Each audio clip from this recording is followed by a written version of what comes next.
Alright, well, I decided to go ahead on. Hell, I done popped the top on it now. I've decided to go ahead on and taste a little of it. Get a little taste. It's got bite.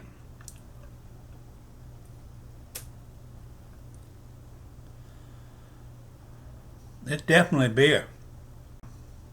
You know, it's not, it's got a bite to it.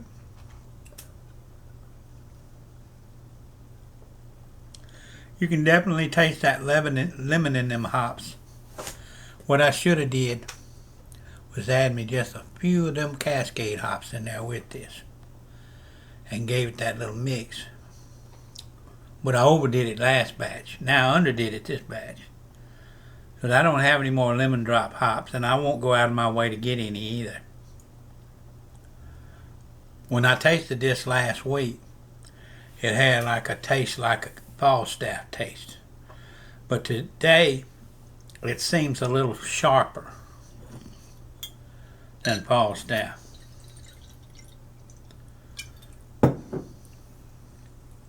It's thick too.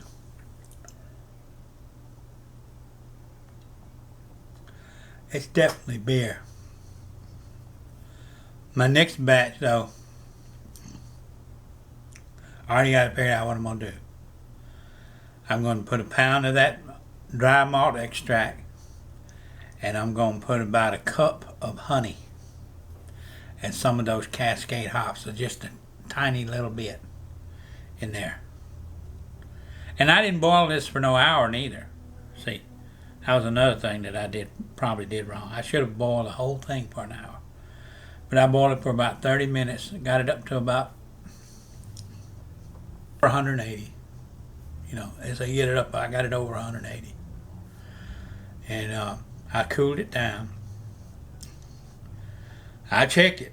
And according to that hydrometer, it was on the 10% mark.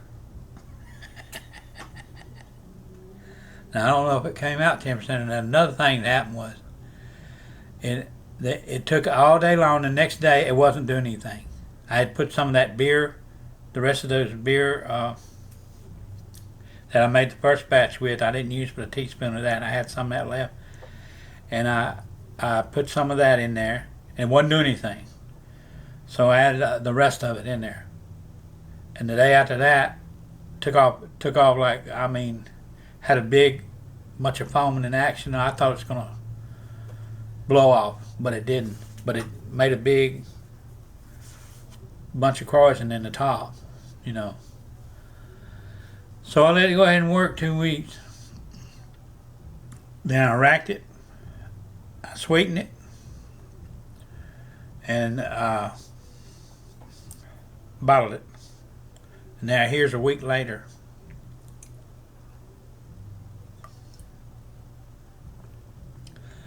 What I should have did was go ahead and put a teaspoon of sugar in the bottom of every bottle. But what I did, I stirred it, I sweetened it up with a spoon, you know, and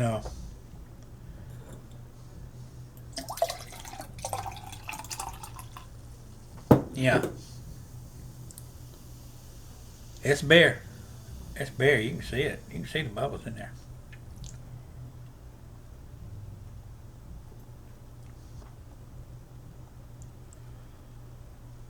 I don't like to taste that lemon drops.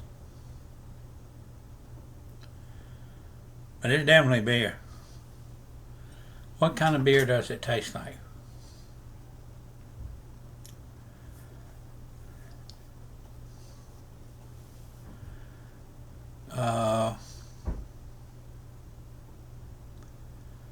I'd say it tastes more like that Heineken.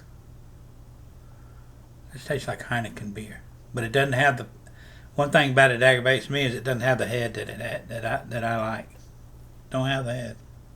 Got the kick though.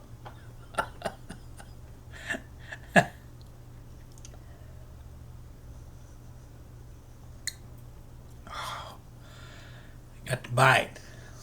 Probably needed to let the bottles do a little bit more. See, I'm letting them. I didn't let it. This here's should have had more time.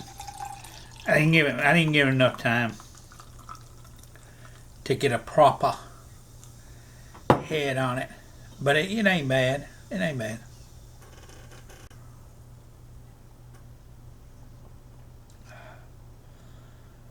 Now all I used was dry malt extract.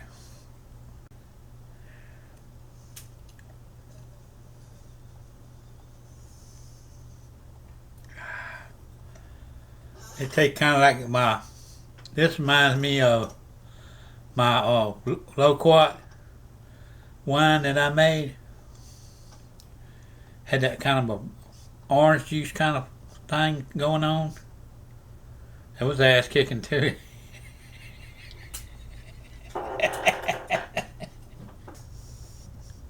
I got some twisted tea. As long as you trying your damn homemade shit out. Hell, I have not even tried that twisted tea yet. I think I'll go get a bottle of it and open it up for y'all, let y'all see what it does. Then I drink this.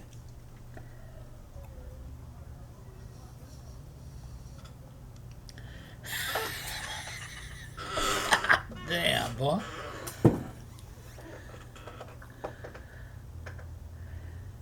Tastes like iced tea.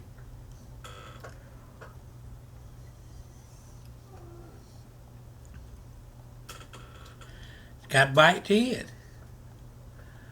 Not much of a head. Now this right here, I put 4 cups of sugar in this.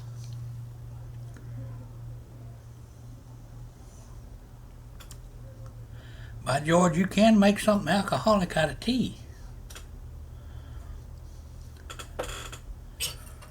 And not too bad.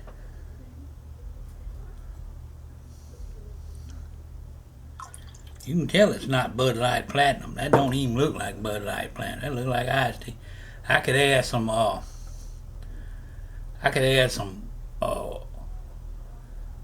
ice to that. Make myself some nice iced tea.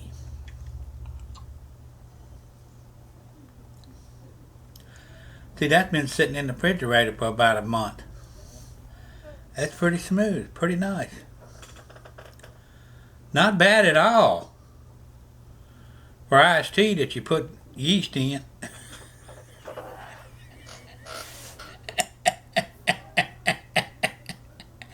I mean, in that, I'm gonna be Cooter Brown.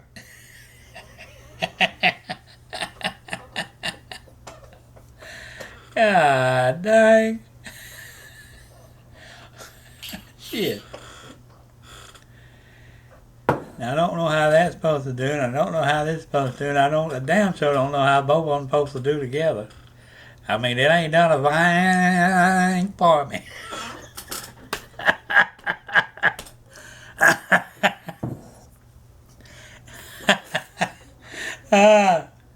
Okay, I'll report back later. Love y'all, man. Paw out.